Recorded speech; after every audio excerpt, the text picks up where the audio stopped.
na yan, madam. Sa ibang kuya, nilinis na kuya mga yan. Nalinisan na kuya na anyelo. Ito maganda rin. Walang Eh, maganda yan. Iwan ko ba? Na anyelo na po yan, malinis na po. Ganda to. Hindi na ako kayo maglalabay dyan.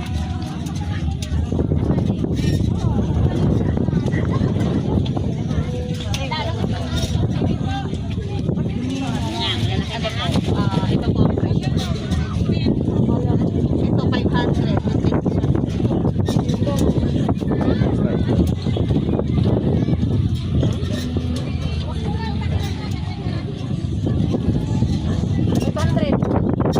Ano? Dalawa. Dagdagan mo naman isang daan mo na. 500, dalawa na Wala lang. Hindi ko kaya ibigay ko ng ano, ng 500 kasi mahal ko.